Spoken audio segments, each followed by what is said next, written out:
BSc second year का class है, second year के अंदर सेकंड पेपर पढ़ रहे हैं। सेकेंड पेपर की फर्स्ट यूनिट चल रही थी आप लोग की। इसमें आप लोग के दो टॉपिक को एक ही वीडियो में कंबाइन कर रही हूँ। फर्स्ट टॉपिक है wave equation for the free particle.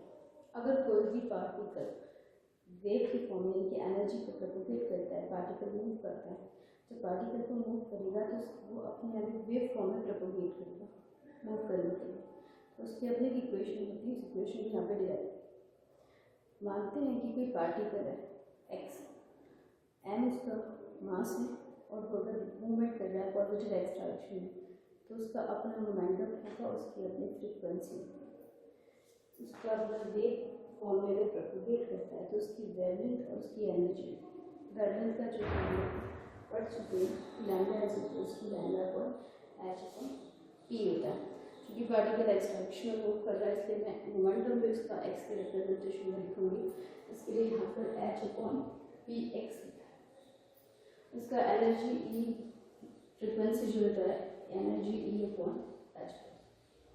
इन्हीं दोनों इक्वेशंस का मैं यूज कर रही हूँ। तो जो मोमेंटम होता है that is momentum p x is equals to इस इक्वेशन से लैम्डा एच अपॉन लैम्डा हो जाएगा। इस एच अपॉन लैम्डा में मैं 2 पाई का डिवाइड भी करती हूँ, 2 पाई का मल्टीप्लाई भी करती हूँ। तो फॉर्मूले के बेसिस पे एच अपॉन 2 पाई जो होता है वो एच प्लस के बराबर होता है और 2 pi upon lambda propagation constant के बराबर होता है। तो आपकी पूरी equation that is P x is equal to H cross k बन जाएगा। सिमिलरली इसी फॉर्म से एनर्जी का जब मैं यूज करूँ तो energy e is equals to होता है एच नॉट। एच नॉट में मैं 2 पाई का डिवाइड भी करती हूँ, 2 पाई का मल्टीप्लाई भी करती हूँ। As we know that h upon 2 pi is equal to H cross और 2 पाई में फ्रीक्वेंसी में जब 2 पाई में होता है दैट इज एंगुलर फ्रीक्वेंसी जिस ओमेगा। आपकी इक्वेशन बन जाएगी एच ओमेगा के फॉर्म में कन्वर्ट।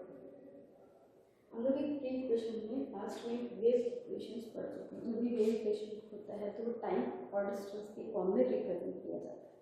उसे हम लोग यहाँ साई से रिप्रेजेंट करते हैं that is psi x comma समय के सापेक्ष विस्थापन होता है जिसको हम लोग साई एक्स कोमा टी से रिप्रेजेंट करते हैं। इसकी एक इक्वेशन है जो आप लोग सिस्टम के अंदर पढ़ चुके हैं दैट इज ए ई की power minus I omega T minus X upon P, जहाँ पर ए तो प्रोपोगेशन कांस्टेंट हो गया। इस ओमेगा को मैं अंदर की तरफ पूरे मल्टीप्लाई कर रही हूँ that is omega T minus omega upon x. Omega frequency upon velocity is equal to k की वैल्यू के बराबर होता है। तो पूरी इक्वेशन जाएगी आपकी के एक्स और के एक्स। यहाँ से मैं P x is equal to H cross K that is P X upon H cross is equal to हो जाएगा के। इस के की वैल्यू की जगह मैं वैल्यू पुट करूँगी। यहाँ पर एनर्जी होगा E X E by H is equals to omega. K और ओमेगा दोनों की वैल्यू पुट कर दें।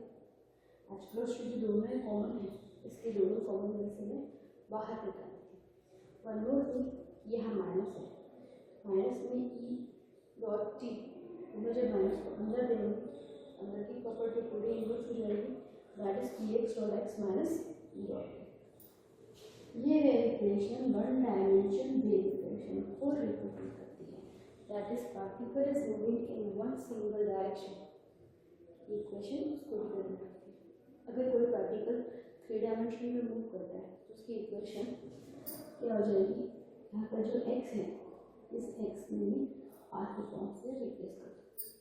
r 3 डायमेंशन में because we know that r vector is equal to i x j y plus k z होता है 3 dimension.